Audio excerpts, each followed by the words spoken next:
আজকের সাময়িক প্রেক্ষাপটকে কেন্দ্র করে আজকে হলো 25শে ডিসেম্বর। আজকের দিনটাকে বলা হয় বড়দিন। কি দিন? বড়দিন। এই বড়দিনে জন্মগ্রহণ করেছিলেন ঈসা আলাইহিস সালাতু ওয়াস সালাম। ঈসা আলাইহিস সালাতু ওয়াস সালামের এই জন্মদিনকে কেন্দ্র করে এর নাম রাখা হয়েছে ক্রিসমাস ডে। ক্রিসমাস ডে শব্দটাই কোনো মুসলিম বা কোনো মুসলিমের পক্ষে বলা উচিত নয়। আজকের জুমার খুতবাটা আমি এই বিষয়ে আলোচনা করেছি, কারণ ক্রিসমাস ডেও বলা যাবে না, খ্রিস্টাব্দ শব্দটাও বলা যাবে না। কেন? আমরা বলি এত খ্রিস্টাব্দে, খ্রিস্টাব্দ শব্দটা বলা যাবে না। কি বলতে হবে? ঈসাই সন। আরব দেশের লোকেরা বলে মিলাদি, আর আমরা বলবো ঈসাই সন। কারণ ঈসা আলাইহিস সালামের বিকৃত নাম হলো যিশু খ্রিস্ট। ঈসা আলাইহিস সালামের বিকৃত নাম, অমুসলিমদের দেওয়া নাম কি? যিশু খ্রিস্ট। যিশু খ্রিস্ট যে অমুসলিমেরা এত বড় জলিলুল কদর নবীর নাম দিয়েছে, সেটাতে কি আমরা একমত না? যখনই আপনি খ্রিস্টাব্দ বলবেন, তখনই আপনি সেই তাদের দেওয়া সেই বিকৃত নামের স্বীকৃতি দিলেন। যখন আপনি ক্রিসমাস ডে বলবেন অথবা খ্রিস্টান বা ক্রিশ্চিয়ান বলবেন, তখন তাদের বিকৃত নামটা স্বীকৃতি দেওয়া হলো। এটা আমার কথা নয়, এটা সৌদি আরবের প্রধান মুফতি শেখ আব্দুল আজিজ বিন আব্দুল্লাহ বিন বাজ রাহিমাহুল্লাহ বলছেন যে আমরা এই শব্দগুলি পরিহার করব। আমরা জাতিকে সতর্ক করার জন্য ঢাকাতে একটা মার্কেট আছে, গাউসিয়া মার্কেট, আর নারায়ণগঞ্জে আর একটা আছে, সেটা হলো গোলাকান্দাইল এবং ভুলতা। ভুলতার নাম হয়ে গেছে গাউসিয়া, কারণ গাউসুল আজম মাঝভান্ডারি, গাউসুল আজম আব্দুল কাদের জিলানি, এদের নাম অনুযায়ী এই শেরকি নাম সেখানে সংযুক্ত হয়েছে। আপনি আহলাদিস হয়েও যদি বলেন গাউসিয়ায় নামবো, আজীবন আমি বলছি ভুলতায় নামবো। ভুলতা জায়গার নাম ভুলতা, পরের জায়গার নাম হলো গোলাকান্দাইল। আপনি গাউসিয়া যদি বলেন, তাহলে গাউসুল আজমের এই শেরকি আকীদার স্বীকৃতি দিয়ে দেওয়া হলো। কথা বোঝা গেল? অতএব আপনি এগুলি পরিহার করবেন। বলবেন যে এত ছোট ছোট কথা কেন? আল্লাহর নবী সাল্লাল্লাহু আলাইহি সাল্লামকে জনৈক সাহাবী বললেন, মা শা আল্লাহ ওয়া শিতা। হে নবী, আপনি যা ইচ্ছা করেন আর আল্লাহ যা ইচ্ছা করে। আপনার ইচ্ছা আর আল্লাহর ইচ্ছা। রাসূলুল্লাহ সাল্লাল্লাহু আলাইহি ওয়াসাল্লাম বললেন, জালতানি লিল্লাহি নিদ্দান, তুমি আমাকে আল্লাহর সমকক্ষ বানিয়ে দিয়েছো। কি বলতে হবে? মা শা আল্লাহ সুম্মা শিতা। আল্লাহ যা চান, তারপরে আপনি যা চান। আল্লাহ যা চান, আল্লাহর মেহেরবানিতে ভালো আছে, তারপরে আপনাদের নেক দোয়া। তারপর শব্দটা উল্লেখ করে তারপরে বলতে হবে যে তারপরে আপনাদের নেক দোয়া। একথা বলা যাবে না যে আপনাদের নেক দোয়ায় আল্লাহ ভালো রেখেছেন, অথবা আল্লাহর মেহেরবানি আপনার দোয়ায় ভালো আছে, একসাথে মিলায় দেওয়া যাবে না। আল্লাহর মেহেরবানিতে ভালো আছি, তারপরে আপনাদের নেক দোয়া। শব্দ সংশোধন কে করলেন?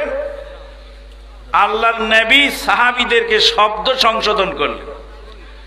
একমাত্র আহলে হাদিস জামাতের লোকেরাই মানুষের আকীদা সংশোধন করে, মানুষের আমল সংশোধন করে, মানুষের কথাবার্তার ভিতরে যদি শিরিকি কালাম না থাকে সেগুলি সংশোধন করে। সৌদি আরবের প্রধান মুফতি শেখ বিন বাজ রাহিমাহুল্লাহকে প্রশ্ন করা হয়েছিল মসজিদের মধ্যে আমরা ঢুকে যাই, স্যান্ডেল থাকে গেটে, অনেক সময় পোলাপান স্যান্ডেল লাথিয়ে অনেক দূরে নিয়ে যায়। এক স্যান্ডেল গেটের কাছে আর এক স্যান্ডেল যায় 2-3 হাত দূরে পড়ে আছে। এই অবস্থায় আমরা এক পায়ের মধ্যে স্যান্ডেল দিয়ে লাফ পারতে পারতে ওই স্যান্ডেলের কাছে যাই না? অথবা এক পায়ে স্যান্ডেল পায়ে দিয়ে আর এক পা স্যান্ডেল ওখানে পায়ে দিই।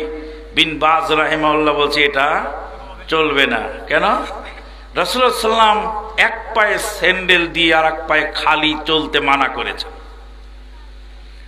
আল্লাহর নবী বলেন স্যান্ডেল 2 পায়ে থাকলে 2 পায়ে থাকবে, আর যদি খুলতে হয় দুটাই খুলতে হবে। এক স্যান্ডেলের ফিতা ছিঁড়ে গেল, যেটার ছেঁড়ে নাই ওটাও খুলে ফেলতে হবে। হয় দুটাই খালি পাওয়া হতে হবে অথবা দুটাই জুতা পরা হতে হবে। কি বুঝলেন? ছাত্র বললেন, শায়েখ সামান্য 1 কদম 2 কদম যাবো, এতে এমন কি সমস্যা? শেখ বিন বাজ রাহিমাহুল্লাহ বললেন, 1 কদমও আল্লাহর নবীর নাফরমানি করে ফেলতে পারবা না। আল্লাহর নবীর নাফরমানিতে একটা কদমও ফেলতে পারবে না। আল্লামা নাসিরউদ্দিন আলবানী রাহিমাহুল্লাহ তিনি তার ইন্তেকালের পূর্বে ওসিয়ত করলেন, করে বললেন, হে পৃথিবীর লোক সকল শোনো, আমি যখন মারা যাব তখন আমি যদি সিরিয়ার জর্ডানের বাইরে মারা যাই তাহলে আমাকে তোমরা দাফন করে তারপর আমার ছেলে মেয়েকে খবর দিও। আমার ওসিয়ত শেখ বিন নাসিরউদ্দিন আলবানী রাহিমাহুল্লাহ ওসিয়ত করছেন, আমি নাসিরউদ্দিন আলবানী যদি জর্দানের মাটির বাইরে মারা যাই, বিদেশের মাটিতে যে মারা যাই, আমাকে আগে দাফন করে আমার ছেলে মেয়েকে খবর দিও। জিজ্ঞেস করা হলো, আপনাকে দাফন করার পরে ছেলে মেয়েকে কেন খবর দেওয়া হয়? আগে খবর দিলে কি সমস্যা? নাসিরউদ্দিন আলবানী রাহিমাহুল্লাহ বলছেন, ছেলে মেয়েরা যদি বলে লাশটা রেখে দাও, আমরা আসার পরে দাফন করো। ছেলে মেয়েরা যদি বলে লাশটা দেশে নিয়ে আসার সুযোগ করে দাও। আমি নাসিরউদ্দিন আলবানী জীবনে বেঁচে থাকতে নবীর সুন্নত মানার চেষ্টা করেছি, মরার পরেও যেন আমার লাশের সঙ্গেও ভালো ব্যবহার করা হয়, লাশের দাফন কাজেও যেন সুন্নতের নাফরমানি না হয়, মারা যাওয়ার সাথে সাথে যেন দাফন করার সুযোগ হয়, ছেলে মেয়ে খবর পেয়ে যেন লাশকে দাফনে বিলম্বিত না করে। এর নাম আহলে হাদিস। হাউলায়ে আবাই ফাজিনি বিমিসলিহিম ইদা জামাআতনা ইয়া জালিলুল মাজামিউ। আহলে হাদিস আন্দোলনের কভু মরণ নাই, সকল পথের পতন হলেও হকের পতন নাই, হকের পতন নাই। বন্ধুগণ, তাই আহলে হাদিসেরাই একমাত্র এই জাতির রক্ষা কবচ, এই জাতির আকীদা সংশোধনের অতন্দ্র প্রহরী। আমরা আজকের আলোচনা থেকে শিখলাম যে খ্রিস্টাব্দ বলবো না, আমরা বলি ঈসাই সন। কারণ যিশু খ্রিস্ট তাদের দেওয়া বিকৃত নাম, সেই বিকৃত নামের স্বীকৃতি আমরা দিতে পারবো না। আজকের আলোচনা থেকে শিখলাম ক্রিসমাস ডে আমরা বলবো না, আমরা বড়দিন বলবো না, এগুলি পালন করার সুযোগ ইসলামে নাই। ঈসা আলাইহিস সালাম সম্পর্কে 2-1টি কথা বলেই আমার বক্তব্য মূল আলোচনার দিকে ফিরে যাব ইনশাআল্লাহ। আউযু বিল্লাহি মিনাশ শাইতানির রাজিম। وَإِذْ قَالَ اللَّهُ يَا عِيسَى ابْنَ مَرْيَمَ أَأَنْتَ قُلْتَ لِلنَّاسِ اتَّخِذُونِي وَأُمِّيَ إِلَٰهَيْنِ مِن دُونِ اللَّهِ قَالَ سُبْحَانَكَ مَا يَكُونُ لِي أَنْ أَقُولَ مَا لَيْسَ لِي بِحَقٍّ ইন কুনতু কুলতুহু ফাকাদ আলিমতা তা'লামু মা ফি নাফসি ওয়ালা আ'লামু মা ফি নাফসিক ইন্নাকা আনতাল আল্লামুল গুয়ুব।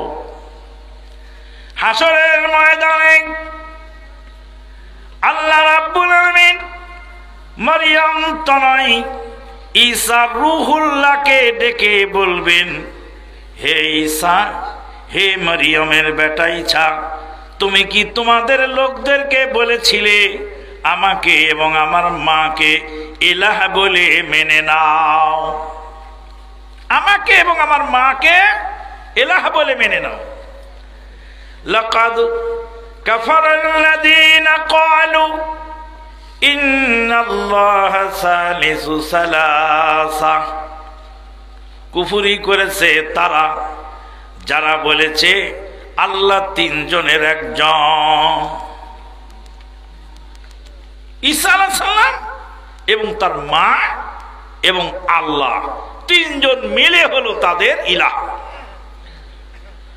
ওয়াকালাতিল ইয়াহুদু উযাইরুন ইবনুল্লাহ ওয়াকালাতিন নাসারা মাসীহ ইবনুল্লাহ। ইহুদিরা বলে উযাইর আল্লাহর বেটা, আর নাসারারা বলে ঈসা আলাইহিস সালাম আল্লাহর বেটা। বন্ধুগণ, আজকে গোটা বিশ্বব্যাপী চলছে এই দিবস পালনের মহড়া। এখান থেকেই আমাদের ঈদে মিলাদুন্নবী, শ্রীকৃষ্ণের জন্মবার্ষিকী ওরা সনাতন পন্থীরা পালন করে, আর বড়দিন পালন করে হলো নাসারারা। খ্রিস্টান বলবো না, আগেই বলেছি। কি বলবো? নাসারা। খ্রিস্টান বলবো না, কারণ খ্রিস্টান বললেই খ্রিস্ট নামের স্বীকৃতি দিয়ে দেওয়া হলো। ঈসা আলাইহিস সালাতু ওয়াস সালাম জলিলুল কাদার নবী ছিলেন। তাকে আল্লাহ পাক জিজ্ঞেস করবেন, তুমি কি তোমার লোকদেরকে বলেছিলে? ঈসা আলাইহিস সালাম থরথর করে কাঁপতে থাকবেন, আল্লাহকে বলবেন, ক্বালা সুবহানাক মা ইয়াকুনু লি আন আকুলা মা লাইসা লি বিহাক মা লাইসা লি বিহাক ইন কুনতু কুলতুহু ফাকাদ আলিমতা তা'লামু মা ফি নাফসি ওয়ালা আ'লামু মা ফি নাফসিক ইন্নাকা আনতাল আল্লামুল গুয়ুব। সূরা মায়েদা 114 নম্বরে ঈসা আলাইহিস সালাম বলবেন, হে আল্লাহ, আপনার পবিত্রতা বর্ণনা করছি, যেটা আমার দ্বারা বলা সম্ভব নয় তা তো আমি বলি নাই। আমি যদি বলে থাকি তবে তো আপনি তা ভালো করেই জানেন। আমি যে বলি নাই সেটাও আপনি ভালো করে জানেন। আমি যদি বলে থাকি তাহলে আপনি ভালো করে জানেন। ইন কুনতু কুলতুহু ফাকাদ আলিমতাহু, আমি যদি বলে থাকি আপনি ভালো করেই জানেন। তা'লামু মা ফি নাফসি, আমার মনের মধ্যে যা আছে সব আপনি জানেন। ওয়ালা আ'লামু মা ফি নাফসিক ওয়া আনতা আল্লামুল গুয়ুব, আপনার মনের ভেদ আমি জানি না, কিন্তু আপনি আমার মনের ভেদ জানেন। ঈসা আলাইহিস সালাতু ওয়াস সালামের মতো জলিলুল কাদার নবীকে আল্লাহ পাক জিজ্ঞাসার কাঠগড়ায় দাঁড় করাবেন। বিচারের মাঠে আল্লাহ রাব্বুল আলামিন যদি শাহজালাল ইয়ামানিকে ডাক দিয়ে বলেন, শাহজালাল ইয়ামানি, তুমি কি তোমার মুরিদদেরকে বলেছিলে তোমার নামে ঢোল বাজাবার জন্য? আল্লাহর ওলি শাহজালাল ধ্যান করিলে পাই বাবা মরে নাই, মরে নাই রে। আল্লাহর ওলি শাহজালাল ধ্যান করিলে পাই বাবা মরে নাই, মরে নাই রে। এ কথা কি বলতে বলেছিলে তুমি? আহলে হাদিসের ঘরের সন্তান, নাম তার মিজান সুফি। নাম কি? কি নাম? মিজান সুফি। পিএসপি গ্রুপের মালিক। আরাবিয়ান হর্স ঢেউটিন তৈরি হয় সেই ফ্যাক্টরি। পিএসপি গ্রুপের মালিক মিজান সুফি। মিজান সুফিকে চেনেন আপনারা? মিজান সুফির বাড়ি হলো নারায়ণগঞ্জ জেলার রূপগঞ্জ থানার কাঞ্চন এলাকায়।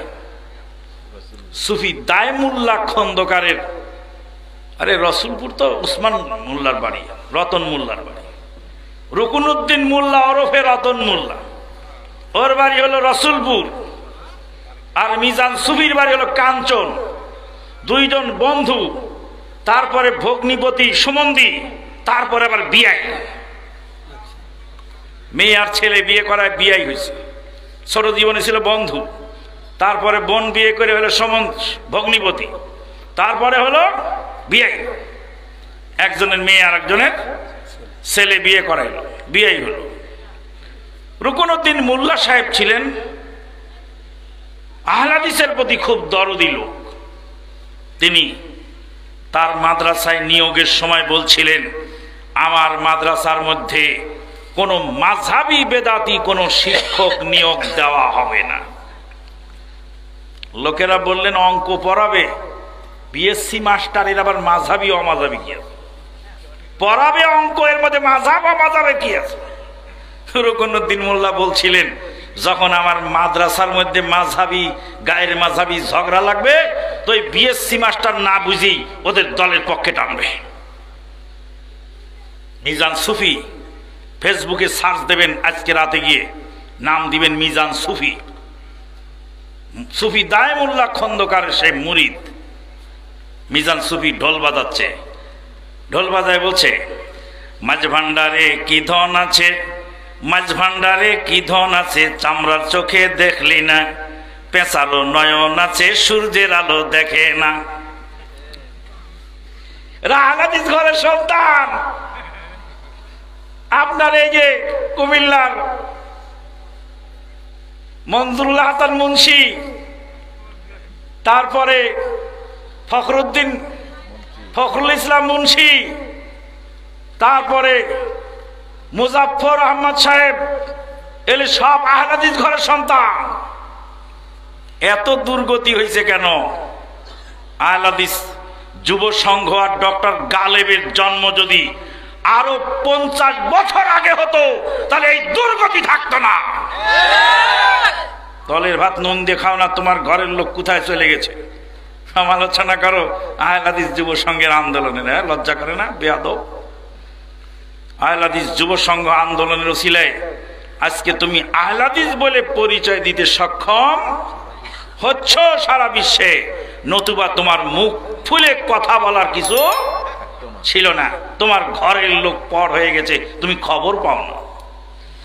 বন্ধুগণ, মনের দুঃখে কথাগুলি বলতে হচ্ছে। বলছিলাম, আব্দুল কাদের জিলানীকে যদি আল্লাহ জিজ্ঞেস করেন, ঈসা রুহুল্লাহকে তো জিজ্ঞেস করবেন, তুই কি বলেছিলি বল। ঈসা রুহুল্লাহ থরথর করে কাঁপবেন আর বলবেন, ক্বালা সুবহানাকা লা সুবহানাকা ক্বালা সুবহানাকা মা ইয়াকুনু লি আন আকুলা মা লাইসা লি বিহক ইন কুনতু কুলতুহু ফাকাদ আলিমতাহু তা'লামু নাফসি ওয়া লা আ'লামু মা ফি নাফসিক ওয়া আনতা আল্লামুল গায়ব। প্রভু হে, যা বলার অধিকার আমার নাই আমি কেমন করে বলবো? আমি মারা যাওয়ার পরে ওরা আমার নামে কত কথা বানিয়েছিল প্রভু, আমি এগুলির কোনো খবর রাখি নাই। যত শিরক বিদআত কুফরি যা হচ্ছে যাদের নামে, তারা সেগুলি জানে না। ঈসা আলাইহিস সালাম যে এই তৃত্ববাদের সাথে জড়িত নন, এটা আল্লাহ জানেন না? আল্লাহ জিজ্ঞেস করবেন এর হিকমতটা কি? হিকমতটা হলো, আপনার ছেলে গেছে প্রতিবেশীর ছেলের কাছে, আর প্রতিবেশীর ছেলে আপনার ছেলেকে মেরে দিয়েছে। মারার পরে আপনি রেগে গেছেন, প্রতিবেশীর ছেলেকে আর মারতে পারতেছেন না, তখন নিজের ছেলেকে মায়ের খালিকে ক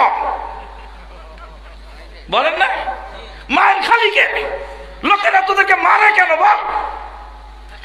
এটার মানে হলো নির্দোষ মানুষকে জিজ্ঞাসা করার মানে হলো যে দোষী তার অবস্থা আরো ভয়াবহ।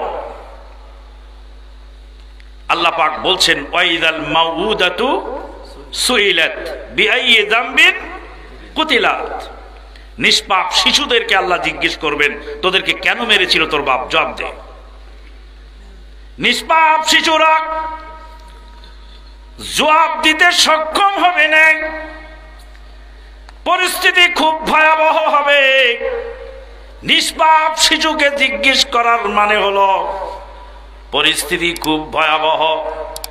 যারা কলিজার টুকরা নয়নের পুতুলি সন্তানকে জীবন্ত হত্যা করেছিল তাদের অবস্থা বড় ভয়াবহ। যারা মূর্তি পূজা, যারা কবর পূজা, যারা মাজার পূজা করেছিল তাদের অবস্থা আরো ভয়াবহ হবে। বন্ধুগণ, সাময়িক প্রেক্ষাপট নিয়ে আলোচনা করতে গেলে আমাকে যা বলতে বলা হয়েছে তা বলার সুযোগ হবে না, শুধুমাত্র ইঙ্গিত দিয়ে চলে গেলাম। আল্লাহ রাব্বুল আলামিন বলেন ফি জান্নাতি ইয়াতাসালুন আনিল মুজরিমিন মা সালাকাকুম ফি মা সালাকাকুম ফি সাকার ক্বালু লাম নাকু মিনাল মুসাল্লিন ওয়া লাম নাকু নুতঈমুল মিসকিন ওয়া কুন্না নাখুযু মা'আল খাইদিন। জান্নাতের মধ্যে জান্নাতীরা গল্প করবে, আত্মীয় স্বজন বন্ধু বান্ধব ছেলে মেয়ে সব খোশ গল্পে মত্ত থাকবে। আল্লাহ রাব্বুল আলামিন বলেন ওয়ালহাকনা বিহিম যুররিয়াতাহুম, তাদের পরিবারের লোকদেরকে তাদের সঙ্গে মিলিয়ে দেওয়া হবে। পরিবারের লোকদেরকে মিলিয়ে দেওয়া হবে। আত্মীয় স্বজন যারা নেককার তাদেরকে নেককারের সাথে সাক্ষাৎ করিয়ে দাও। ওয়ায়ানকালিবু, অন্য আয়াতে আল্লাহ পাক বলেন ওয়ায়ানকালিবু ইলা আহলিহি মাসরুরা, পরিবারের কাছে ফিরে যাবে সন্তুষ্ট চিত্তে। আমি গত জুমার দিন প্রোগ্রাম করলাম আপনাদের ওই যে কোরফাই এই ভাইয়ের ওখানে, জুমার দিন প্রোগ্রাম করে সকালবেলা রাতে ওখানে শুয়েছিলাম। সকালবেলা ফজর পড়ে মসজিদের মধ্যে তালিমি বৈঠকে কিছু আলোচনা করলাম, কিছু প্রশ্ন উত্তর দিয়ে তারপর ঘুমিয়ে পড়লাম। ঘুমের মধ্যে গিয়ে দেখি 80 তলা বিল্ডিং এর উপরে আমি বসা আছি। 80 তলা বিল্ডিং এর উপরে বসা, সামনে আমার প্রিয়তমা স্ত্রী, 28 বছরের সংসার করার পরে 2 বছর আগে আমার থেকে বিদায় হয়ে চলে গেছে। ওকে দেখতে পেলাম ওখানে, যাই সালাম দিয়ে জিজ্ঞেস করলাম তুমি এখানে? বলছে এখানে আমাকে থাকতে জায়গা দেওয়া হয়েছে। কতটুকু জায়গা? তো আঁকায় দেখায় দিল এইটুকু জায়গা আমার জন্য, আমাদের জন্য দেওয়া হয়েছে। অনেকখানি জায়গা দেখায় দিল, কলমে আঁকাইল দেখায় দিল। আমি বললাম বিল্ডিংটা কত তলা উঁচু? তো বলে 80 তলা। নিচে নেমে আসলাম, নামতে নামতে দেখছি আমার হাতের মধ্যে 1 পিস আম কাটা অথবা পেঁপে বা আম 1 পিস কাটা। এটা খেতে লাগলাম, খেয়ে দেখছি খুব সুস্বাদু। তখন আমি বললাম এখানকার ফল এত সুস্বাদু, জীবনে আমি এত সুস্বাদু ফল খাইনি। এটা কোন দেশে আসছে আমি বুঝতে পারছি না। বড় বড় বিল্ডিং, সুন্দর বিল্ডিং।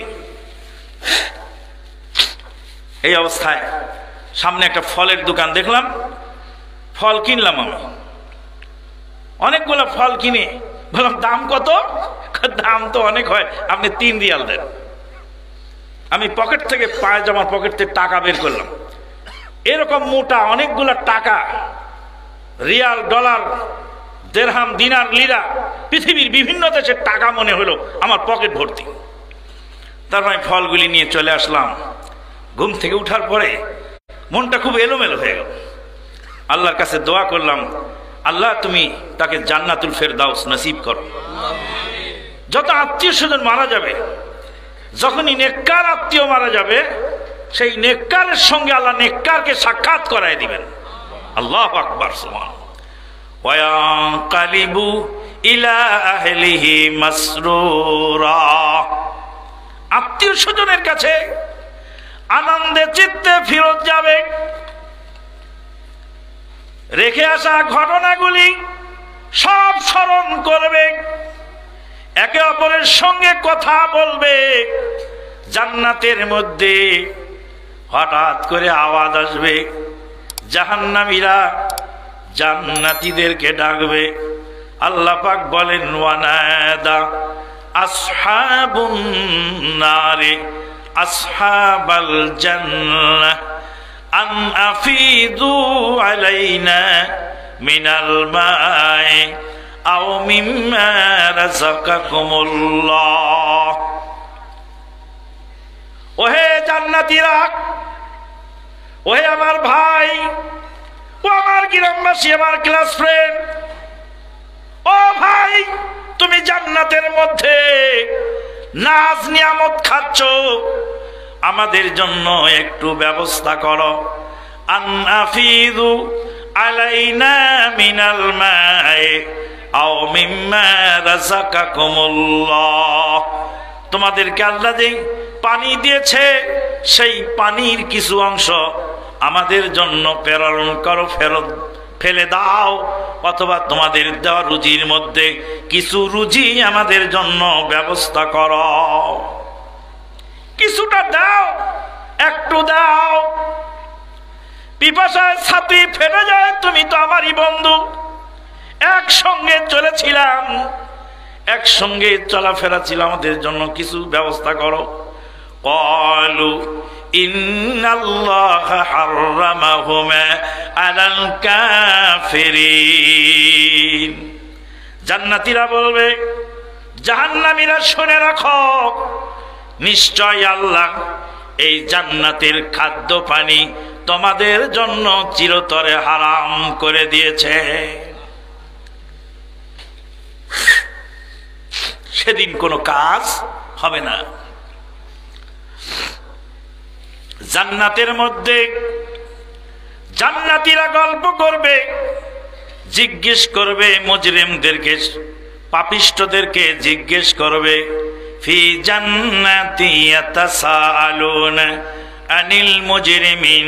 পাপিষ্ঠদের সম্পর্কে জিজ্ঞেস করবে পরস্পরকে, মা সালাকাকুম ফি সাকার, কোন কারণে, কি কারণে তোমরা জাহান্নামে এসেছো গো? জাহান্নামে আসার কারণটা জানাও। ক্বালু লাম নাকু মিনাল মুসাল্লিন ওয়া লাম নাকু নুতঈমুল মিসকিন। আমরা সালাত পড়তাম না, মিসকিনদেরকে খাবার দিতাম না। সালাত পড়ার মিসকিনদেরকে খাবার দেওয়া আল্লাহ পাক একসঙ্গে করে দিয়েছেন। আল্লাহ পাক বলছেন, আরাআইতাল্লাযী ইউকাযযিবু বিদ্দীন ফাযালিকাল্লাযী ইয়াদউল ইয়াতীম ওয়া লা ইয়াহুয্যু আলা তুআমিল মিসকিন ফাওয়াইলুল লিল মুসাল্লিন। মিসকিনদেরকে খাবার দেওয়ার কাজে উৎসাহ দিত না। মাজারে টাকা দেন, মা বোনেরা অবৈধ কাজে টাকা ব্যয় করেন। দিনী প্রতিষ্ঠানগুলি চলছে, কত কষ্টে চলে তারা, তা খুঁজে আপনারা একটু দেখেন না। আজকেও জুমার খুতবার মধ্যে বলেছি, বেদাতি প্রতিষ্ঠানে একটি টাকা দেওয়া হারাম। ওই যে তোফাজ্জল ভাই মাথা নাড়তেছে, আল্লাহু আকবার। খাবজিতে কত কষ্ট করে বেচারা গাড়ি অ্যাক্সিডেন্ট করে আল্লাহ পাক তাকে আবার হায়াতে তাইয়্যিবা দান করেছে। একটি প্রতিষ্ঠান নিয়ে হিমশিম খেয়ে যায় মাঝে মাঝে। আপনাদের টাকা অবৈধ কাজে চলে যায়, এই টাকার হিসাব দিতে হবে। মিন আইন ইকতাসাবাহু ওয়া ফিমা আনফাকাহু। বেদাতি প্রতিষ্ঠানে, বেদাতি মাহফিলে একটি টাকাও আপনি দিতে পারবেন না, হারাম, বিলকুল হারাম। বেদাতি প্রতিষ্ঠানে টাকা দেওয়া মানে ইসলামকে ধ্বংস করার কাজে সহযোগিতা করে। বন্ধুগণ, মিসকিনদেরকে খাবার দেয় না, উৎসাহ দেয় না। ফাওয়াইলুল লিল মুসাল্লিন আল্লাযীনা হুম আন সালাতিহিম সাহুন। আল্লাহর নবী মদিনায় গেলেন, আব্দুল্লাহ বিন সালাম সর্বপ্রথম দেখা করতে গেলেন, ইহুদিদের পণ্ডিত। আল্লাহর নবী বললেন, আফসুস সালাম, সালাম ছড়িয়ে দাও। অন্য হাদিস আছে আফসুস সালাম আলা মান আরাফতা ওয়া মান লাম তারিফ।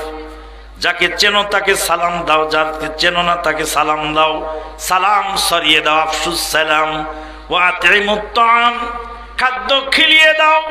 ওয়াসিলুল আরহাম, আত্মীয়তার সম্পর্ক বজায় রাখো। ওয়াসাল্লু বিল্লাইলি ওয়ান নাসু নিয়াম, রাতের বেলায় সালাত আদায় করো যখন মানুষ ঘুমিয়ে থাকে। তাদখুলু জান্নাতা রাব্বিকুম বিসালাম, তোমার প্রভুর জান্নাতে নিরাপত্তার সঙ্গে পৌঁছতে পারবে। জান্নাত পেতে হলে যেই কাজগুলি নবী বললেন, জাহান্নাম থেকে বাঁচতে হলে নবী যেই কাজগুলি বললেন, আফসুস সালাম, সালাম প্রচলন করো। যাকে চেনো তাকেও সালাম দাও, যাকে চেনো না তাকেও সালাম দাও। আফসুস সালাম ওয়া আতইমুত তাআম, খাদ্য খিলাও, ক্ষুধার্ত মানুষকে খাবার খাওয়াও। সালাম মানে কি? সালাম মানে হলো তুমি নিরাপদ। গভীর রাত্রিতে একজন মহিলা চলছে মরুভূমির মধ্যে দিয়ে, সামনে থেকে একজন যুবক আসতেছে। মহিলা চিন্তা করে, এই মরুভূমির মধ্যে আমার জানমালির যথুর মতের নিরাপত্তা নাই। যুবক দূর থেকে বলে, আসসালামু আলাইকুম, বোন তোমার উপরে শান্তি বর্ষিত হোক, তোমার উপরে শান্তি বর্ষিত হোক। তোমার নিরাপত্তার জন্য আমি বিঘ্ন ঘটাতে পারি না, আমি মুসলিম। সালাম ফিরানোর সময় সালাম ফিরিয়ে বলে, আসসালামু আলাইকুম। ডানের মুসল্লি ভাই, আসসালামু আলাইকুম। ডানের মুসল্লি, তুমিও শান্তিতে থাকো। আসসালামু আলাইকুম। বামের মুসল্লি, তুমিও শান্তিতে থাকো। সালাত শেষ হয়ে গেল। তারপরে এবার বাইতুল মুকাররমের মসজিদের মধ্যে সালাত সমাপ্ত হয়ে গেল। ডানের মুসল্লিকে বলল তুমি শান্তিতে থাকো, বামের মুসল্লিকে বলল তুমি শান্তিতে থাকো। তারপরে একদল বাইতুল মুকাররমের উত্তর গেটে, আর এক দল দক্ষিণ গেটে। ওকে খিস্তি খেয়ে ওর গালিগালা, বকাবাজি। মসজিদের ভিতরের শান্তি মসজিদে ছেড়ে মসজিদের বাইরে গিয়ে মারামারি, কুপাকুপি শুরু হলো। সালাম এমন একটি জিনিস, শান্তির বার্তা, শান্তির ঘোষণা দিয়ে দাও। আপনি আপনার পাশে মুসল্লি দাঁড়িয়ে সালাত আদায় করলো, আপনি তাকে সালাম দিলেন, তুমি শান্তিতে থাকো। আর বের হয়ে গিয়ে মসজিদের বাইরে গিয়ে তুমি কি করলে? মামলা ঠুকে দিলে। কিসের মামলা? তো জঙ্গিবাদের মামলা। জঙ্গিবাদের মামলা ঠুকে দিলে, বিনা অপরাধে নিরীহ লোককে নির্যাতনের শিকার করায় দিলে। গত রবিবারে গেছিলাম মাহফিল করতে টাঙ্গাইল। যাই বললাম ওই এলাকার তৌফিক তালুকদার, বললাম তৌফিক তালুকদার কোথায়? তিনি ভাইরা ঝরঝর করে কেঁদে দিয়ে বললেন তৌফিক তালুকদার জেলে রয়েছে। কি অপরাধ? জঙ্গিবাদের মামলা। তৌফিক তালুকদারের মতো ভালো ছেলে এলাকায় আরেকজন খুঁজে পাওয়া যায় না। সির্ফ একটাই অপরাধ, কোরআন ও সহিহ সুন্নাহ আমল নিজের রীতিতে বাপ দাদা রসম রেওয়াজকে ত্যাগ করার কারণে তাকে নির্যাতনের শিকার হয়েছে। জেলখানায় বাপ ছেলের বন্দী হওয়ার সঙ্গে সঙ্গে স্ট্রোক করে মারা গেছে। জুলুম তোমরা করো যত, অপবাদ দাও শত শত, মিথ্যা মামলা দিয়ে করো মানের মানহরণ, আল্লাহ তাআলার আদালতে জাহান্নামে ঠাঁই, হকের পতন নাই। সবুর করো, তারপরে টের পাবে কত ধানে কত চাল হয়। বন্ধুগণ, বলছিলাম আফসুস সালাম, সালাম প্রদান করো। ওয়াতিমুত তাআম, অভাবী মানুষকে খাবার দিয়ে দাও।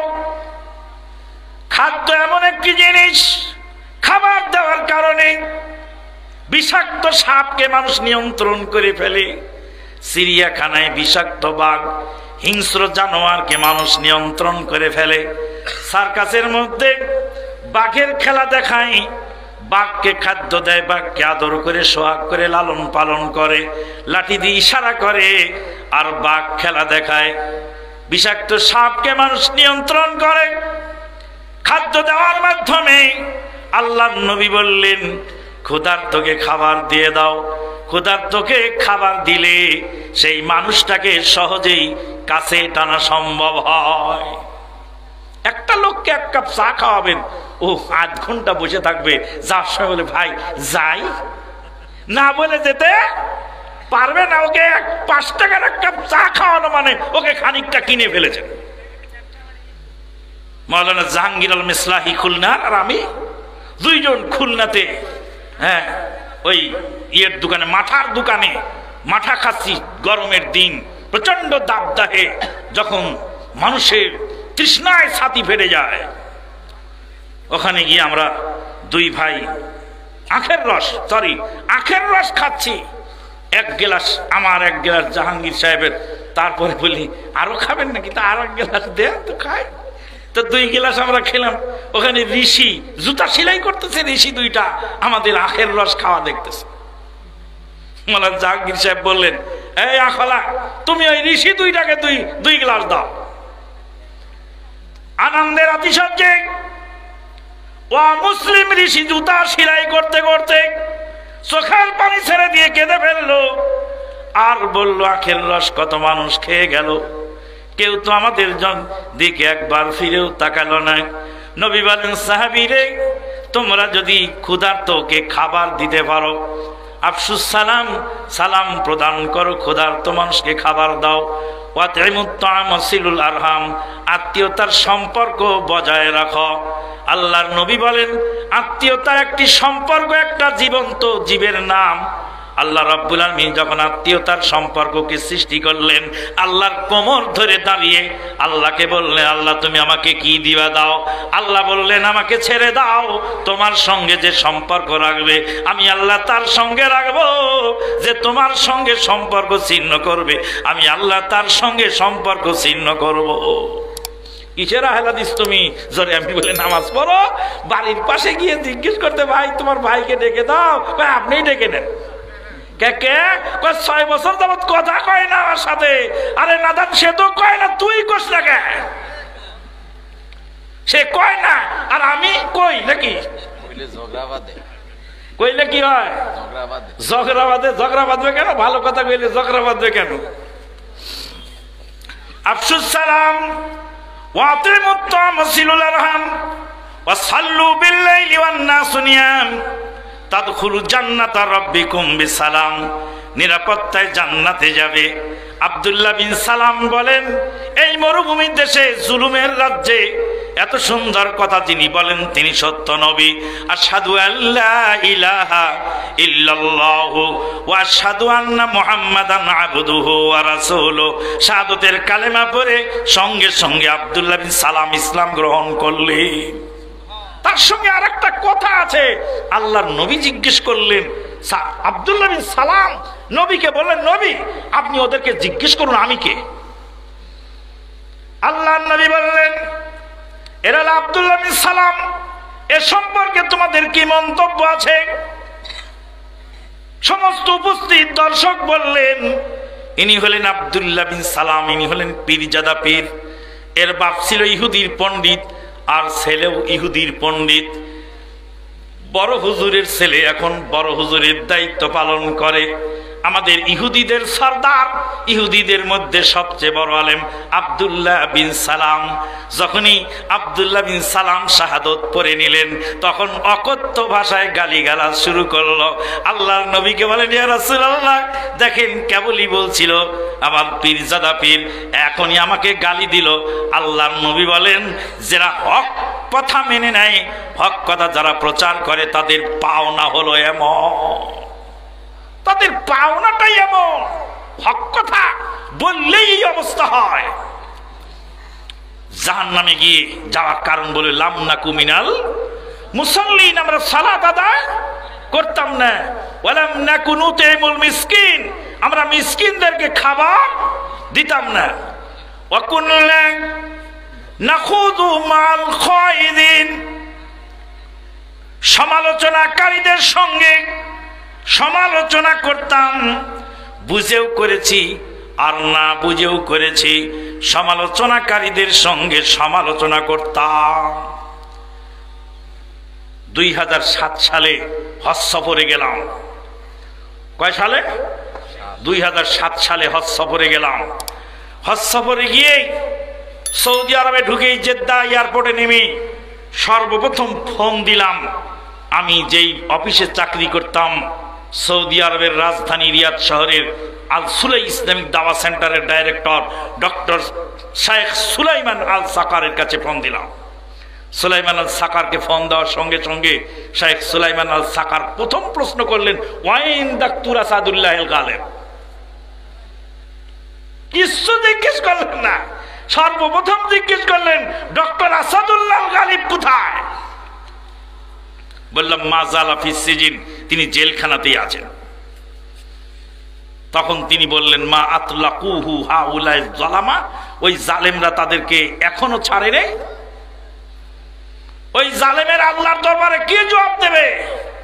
ডক্টর গালিব স্যারের মতো নির্দোষ মানুষকে যারা জেলে বন্দী করে রাখে। ডক্টর গালিব স্যারকে চিনতেন সুলাইমান আল সাকার একটি আচরণের কারণে। 2000 সাল থেকে 2002 পর্যন্ত তার অফিসে আমরা কাজ করেছি। মিলাদ প্রসঙ্গ বই এবং শবে বরাত বই, এই দুইটা বই ওই অফিস থেকে ছাপাবার পরামর্শ হয়ে গেল। আমাকে বললেন, ভূমিকা লিখে দাও, এই বই দুইটা ছাপায় ফ্রি বিতরণ করা হবে। ফ্রি বিতরণ করা হবে। ডক্টর গালিব স্যারের কাছে একটু অনুমতি নেওয়া দরকার। মহতারাম আমির জামাতের কাছে ফোন দিয়ে বলে, ডক্টর গালিব, তোমার 2খানা বই আমরা ছাপাবো, তোমাকে রয়্যালিটি কি দিতে হবে? এই বই ছাপাবার বাবদ তুমি কি চাও? তোমাকে আমরা কিছু রয়্যালিটি দিতে চাই। ডক্টর গালিব স্যার বলেন, ইন আজরিয়া ইল্লাল্লাহ, আল্লাহ ছাড়া আমার রয়্যালিটি দেওয়ার কেউ নাই, তুমি ছাপায় বিতরণ করো, আমি পূর্ণাঙ্গ অনুমতি দিয়ে দিলাম। তখন সুলাইমান আল সাকার বলছেন, এ কি বাংলাদেশি না অন্য দেশি লোক? বললাম, বাংলাদেশি। কয়, ময়লার স্তূপে টাকা থাকলে বাঙালিরা কামড় দিয়ে তুলে খায়, এই লোকটা বই ছাপাবার বাবদ কিছু রয়্যালিটি স্বেচ্ছায় দিতে চাইলাম, সে নিলেন না। বললেন, আল্লাহর কাছে আমার পুরস্কার। সেই দিন থেকে তিনি তাকে ভালোবাসতেন। বন্ধুগণ, বলতেছিলাম যে এবার গেলাম কুবা মসজিদে। কোথায় গেলাম? কুবা মসজিদে। কুবা মসজিদে গিয়ে মদিনা ইউনিভার্সিটির জনৈক প্রফেসরের সঙ্গে দেখা হলো। তিনি সরাসরি আমার উস্তাদ। আমাকে জিজ্ঞেস করে, ওয়াইন ডাক্তার গালেব, ডক্টর গালেব কোথায়? বললাম, জেলখানায়। বলে, তোমাকে মানা করেছিলাম, এ লোক ভালো নয়, এই লোকের সাথে তুমি চলো কেন? আমি বললাম, জেলখানায় গেছে তো ভালো মানুষ নয়, আপনার কাছে কি প্রমাণ? বলে, প্রমাণ হলো জেলখানায় এসে গেছে, ভালো মানুষ কোনোদিন জেল খাবে না। আমি বললাম, স্যার, ইউসুফ আলাইহিস সালাম জেল খেটেছিলেন, ইমাম আবু হানিফা, নোমান বিন সাবিত বিন জুয়াতাল কুফি, তিনিও জেল খেটেছিলেন, ইমাম আহমদ বিন হাম্বল জেল খেটেছিলেন, ইমাম মালিক রাহিমাহুল্লাহ নির্যাতনের শিকার হয়েছিলেন। আমাদের নবী তিন বছর শিয়াবে আবি তালেবে গৃহবন্দী অবস্থায় জীবন যাপন করেছিলেন। পৃথিবীতে হক প্রতিষ্ঠা হওয়ার জন্য হক্কানি লোকের জেল খাটতে হয়। ইমাম ইবনে তাইমিয়া ইস্কান্দারিয়ার জেলখানায় তার মৃত্যু হয়ে গেল। ইস্কান্দারিয়ার জেলখানায় হাত করা পর অবস্থায় মালাকুল মউত তার জান কবজ করেছিলেন। কি অবস্থা! কুন্না নাখুযু মাল কায়দিন, সমালোচনাকারীদের সঙ্গে আমরা সমালোচনা করতাম। ওয়া কুন্না নুকাযযিবু বিয়াউমিদ্দিন, আর আমরা কিয়ামত দিবসকে আমরা অস্বীকার করতাম। ইমাম ইবনে তাইমিয়া রাহিমাহুল্লাহ ইন্তেকালের কয়েকদিন আগে ইমাম ইবনে তাইমিয়া রাহিমাহুল্লাহর কাছে ইস্কান্দারিয়ার গভর্নর চলে গেলেন। ইস্কান্দারিয়ার গভর্নর গিয়ে বললেন, ইমাম ইবনে তাইমিয়া, তোমাকে আমি জেলে বন্দী করেছি, আমি বের করে দিতে চাই, মুক্ত করতে চাই। ইমাম ইবনে তাইমিয়া বলেন, জেলখানায় আমাকে থাকতে দাও, জেলখানা থেকে আমাকে বের করে তুমি নিজেও হয়রানির শিকার হবে আর আমাকেও হয়রানি করবে। এই হয়রানির শিকার হতে আর হয়রানি হতে আমি রাজি নই। ইমাম ইবনে কাইয়িম আল জাওজিয়া রাহিমাহুল্লাহ উস্তাদের সঙ্গে জেলখানায় থাকার জন্য স্বেচ্ছায় কারাবরণ করেছিলেন। জালেমেরা আর একটা সেলের মধ্যে ইমাম ইবনে কাইয়িম আল জাওজিয়া রাহিমাহুল্লাহকে রাখলেন। উস্তাদের সঙ্গে সাক্ষাৎ করার সুযোগ দেন নাই।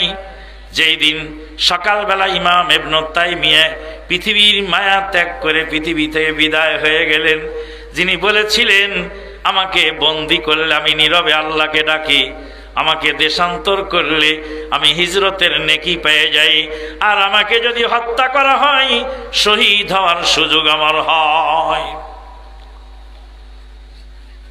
ইমাম ইবনে তাইমিয়া সকালবেলা মালাকুল মউত জান কবজ করলেন। হাতের মধ্যে হাত করা পরানো ছিল, হাত করা অবস্থায় মালাকুল মউত জান কবজ করে নিয়ে চলে গেল।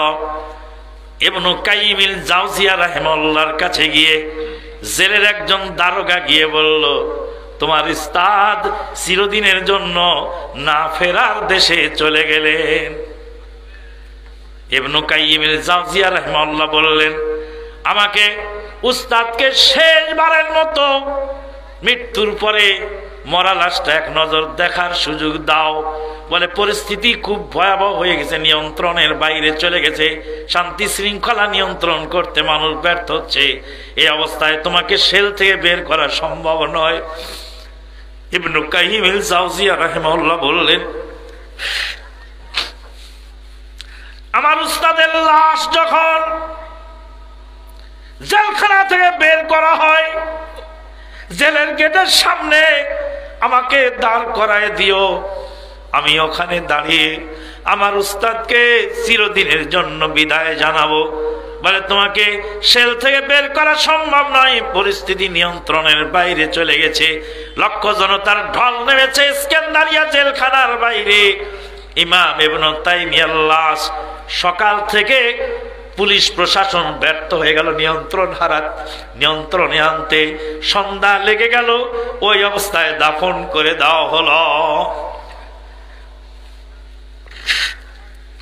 ইমাম মালিক নির্যাতিত, আবু হানিফা নিষ্পেষিত, ইবনে তাইমিয়ার হলো মরণ, ইবনে তাইমিয়ার হলো মরণ অন্ধকারাগারে, জেলের ভিতর বিন হাম্বলের আঘাতে খুন ঝরে। তাদের কথা স্মরণ করে সান্ত্বনা যে পাই, হকের পতন নাই। আহলে হাদিস আন্দোলনের কভু মরণ নাই,